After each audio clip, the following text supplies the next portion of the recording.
have felt so unmotivated over the past few weeks. Every time I've come to do some revision, I have literally opened my laptop and then closed it. I have just about managed to film and edit my videos, to be honest, and even that has been a struggle. So this week I was actually planning on filming a how I get so much done in a week video, but I felt like it didn't really resonate with me this week. So instead I thought I would film a video on motivation, the science behind motivation, and how you can use that to get your motivation back. If you're new here, my name's Amelia and I am a second year medical student. Let's talk a little bit about motivation in general. You have two main types of motivation. You have avoidance motivation, which is basically your fight or flight response and tells you when something threatening is about to happen and you try and get yourself out of that situation, you avoid the situation.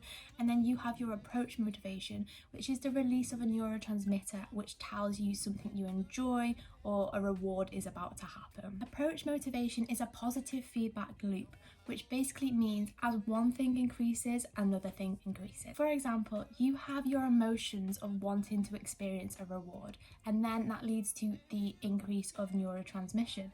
As the neurotransmission increases, the emotions of wanting to experience the reward increases. And this is a positive feedback loop where one increases, the other increases. Outside of this loop, you have the reward. So the loop keeps going around, both keep increasing until you get the reward. The emotions experienced from wanting a reward could be anything. It could be missing somebody, it could be wanting to do well in the gym, it could be wanting to get a new job. All these things contribute to an increase in neurotransmission, which in turn contributes to an increase in the emotion. And that is why they say you always want what you can't have, because the more you want something, the more neurotransmission release, and the more you want something again, and it is that positive feedback loop. This is where utilizing goal setting comes in. As I was saying before, the positive feedback loop will keep increasing until you get the reward that you are wanting. If you think about that positive feedback loop and you think about the reward being a goal, you then have the emotion, you have the neurotransmission, and you have the goal, and that is going to be increasing until you reach your goal. If you then think about the emotions and change that into behaviours, you can think about it as what behaviours do you need to participate in to increase your neurotransmission to achieve the goal. And therefore you are channeling that emotion and that energy into a behaviour which is going to achieve something in the long run. And that is basically the science behind motivation. So I like to use the working backwards method when goal setting. So firstly, I start by setting a goal. A goal should be realistic, specific and attainable. It's important to be ambitious but not unattainable. You then need to think about a time frame. How long do you want to spend on achieving this goal? The time frame should also be realistic, specific and attainable. And now you've got your goal, you've got your time frame, you need to think about the steps you want to take to get there. Pause break.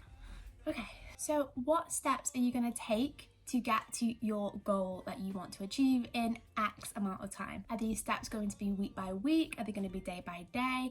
Are they just going to be the steps that you need to do to get there? What are these steps and how are you going to get to the end goal? The steps needed to get there, this is the behaviours part of the cycle. This is the part that you are substituting in for the emotions. So you're going to channel all the emotions that you're feeling, the increase in neurotransmission, increase in emotions, to behaviours. And these steps are these behaviours that you are participating in to get to the end goal. You can achieve your goal quicker or slower than your time frame that you're wanting. The time frame is not what is important, but it is just that you are moving in the right direction. So this leads me on to mindset. Motivation comes from the brain, so it makes sense that anything else going on in the brain is going to affect your motivation. We mentioned at the start about avoidance motivation, which is basically the negative feedback loop that directs us away from a threatening response. So if you're feeling stressed, if you're feeling worried, if you're feeling anxious, upset, these are all emotions that can cause the avoidance motivation, which would in turn direct you from a threatening response. If you're in the avoidance motivation mindset because you've got something going on in your life, because you're not feeling great, because you've got loads of stress at work, whatever it may be that is causing you to be in the avoidance motivation mindset, that is completely understandable. But in turn, it is understandable that it is difficult for your body to be in the avoidance motivation mindset and also the approach motivation mindset. It's going to be difficult to be achieving goals when you're in a fight or flight response response at the same time. This explains why when you're feeling all these emotions, you kind of just want to withdraw, pull away and not really do anything. And that is the science behind that feeling. So we need to think about ways to shift your mindset from the avoidance mindset to the approach mindset. And this is so difficult. I completely understand. It is such a difficult thing to tell your brain how to think. This is where developing habits can help with this shift in mindset. You can build physical habits, but you can also build psychological habits, training your brain how to think in a similar way you would train your body. I'm not sure if you've ever heard about the 21-90 rule in habit building, but it basically means it takes 21 days to build a habit and 90 days to build a lifestyle. So that is important to remember, because if you do something once or twice, it's not going to stick. It takes 21 times for something to stick as a habit and 90 days as a lifestyle. So just make sure you keep going at it. But you basically need to think about ways and habits to build where you can shift your mindset from the avoidance mindset to the approach mindset and use this to get your motivation back. How can you do this? What are some examples of ways that you can do this? So looking after your body, I would say, is the number one. What are you putting in?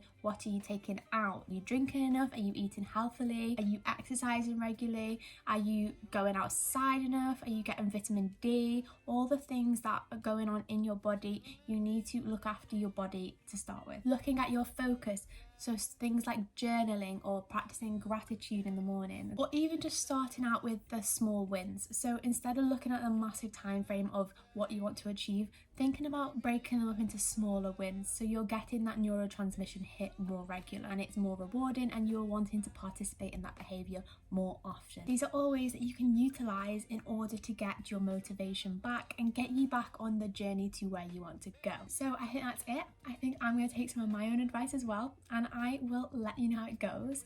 But thank you so much for watching. I hope this has been helpful. If it has been helpful, I would really love it if you would like and comment down below and subscribe to my channel. Thank you once again for watching, and I will see you in the next one.